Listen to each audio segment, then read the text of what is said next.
کہتے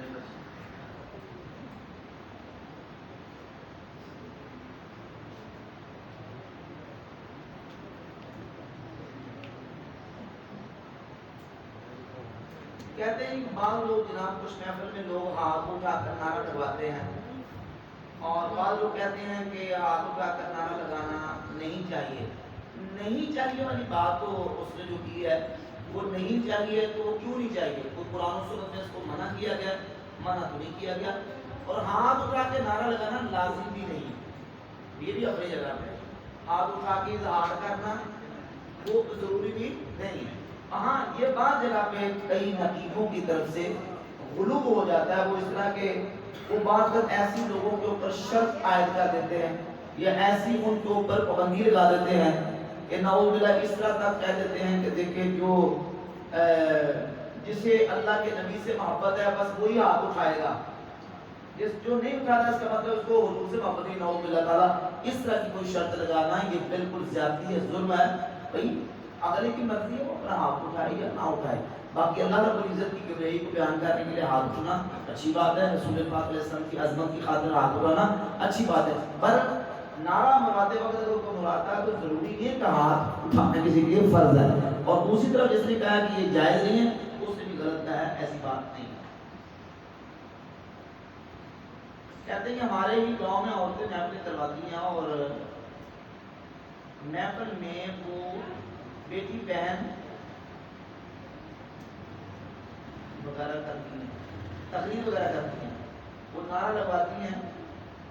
اسلام میں عورت کی آواز باہر گلی محلوں میں جائز کیا حکم ہے؟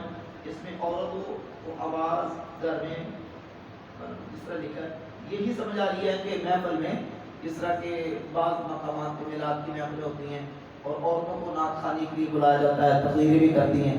آج کل تو اس قسم کی خرابیاں پیدا ہو رہی ہیں، ظاہر خرابیاں جب پیدا ہوتی ہیں تو اس کا جو نا وہ راضی کرنا ہوتا ہے اور ان خرابیوں کو دور کرنا ہماری ذمہ داری ہے۔ علماء کا کام ہے کہ علماء پر وقت ان کا نوٹس لیں اور لوگوں کو بتائیں کہ یہ چیزیں ختم ہونی چاہیے۔ اب ہوتا کیا کہ محافلیں نعت ہوتی ہیں، میلاد کی محفلیں گاؤں کے اندر شہروں کے اندر عورتیں گھروں کے اندر کرتی ہیں۔ پہلی تو آپ نے یہ چیز اس کا لحاظ کرنا ہے کہ محفل اللہ اور اس کے رسول کی رضا کے لیے کرنی، اس لیے اللہ اور اس کے رسول کی رضا کے لیے، دنیا کو دکھانے کے لیے نہیں، صرف کوٹا پورا کرنے کے لیے نہیں۔ یقین جانے کہ کئی ایسے مقامات پہ مراسم طیب عورتیں مراسمیں جن کو کوئی پردے حیا غیرت کا کوئی لحاظ تک نہیں، اللہ ماشاءاللہ میں سب کی بات نہیں کر رہا، کئی مقامات ایسے وہ کویہ ٹائپ مغنیہ ٹائپ عورتیں وہ میلاد کا مہینہ کے اندر وہ میک اپ ہار سنگار کر کے اور وہ بظاہر ان کا کہاں سا پردہ ہوتا ہے وہ کر کے تو وہ آ جاتی ہیں اور ہماری خواتین کے حوالے سے وہ خرابی پیدا کرتی ہیں۔ آپ پہلے تو آپ نے یہ دیکھنا ہے کہ محفل میں تقریر کے لیے، نعت خوانی کے لیے، بیان کے لیے کسی عزت دار خاتون کو بلانا ہے۔ کس کو بلانا ہے؟ عزت دار، نیک، متقیہ، پرہیزگار خاتون کو، بھی یہ دین کا مسئلہ ہے۔ منبر پر مصلی پہ اس کو کھڑا کرنا ہے جو اس مصلی کا منبر کا اہل ہے۔ تو اسی طرح عورتوں کی محفل بھی ہو تو عورتوں کی محفل میں کسی عالمہ کو، کسی متقیہ پرہیزگار عورت کو بلائیں تاکہ وہ دین کے مسائل بتائے، نبی پاک علیہ السلام کی شریعت، حضور کی سیرت اور تعلیمات کا عورتوں کے سامنے بیان کرے اور انہیں حلال و حرام، کفر و اسلام، ہدایت و گمراہی کا فرق کر کے بتائے کہ یہ چیزیں اس کا لحاظ کرنا ہے۔ عالمہ ہوگی تو بتائے گی نا۔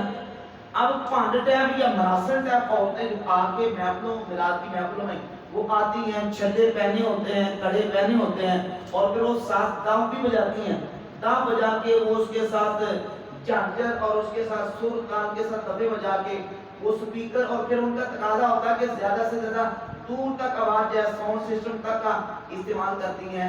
تو شرعی مسئلہ یہ ہے کہ عورت کی آواز بھی چھپانے کی ہے، عورت ہے اس کو بھی چھپانے کا حکم ہے۔ ساؤنڈ سسٹم پر عورتوں کا اس طرح نعت خوانی اور میلاد کی محفلیں پڑھنا جائز نہیں، بولے جائز نہیں، تو لہٰذا اس کو روکنا چاہیے۔ عورتیں ایک مخصوص انوائرمنٹ میں، ایک مخصوص ماحول میں جہاں بالکل پردے کا اہتمام ہو اور وہاں کوئی بے پردگی نہ ہو، وہاں میلاد کی اور نعت خوانی کی محفل کریں۔ ٹھیک ہو گیا؟ کوئی اور دوست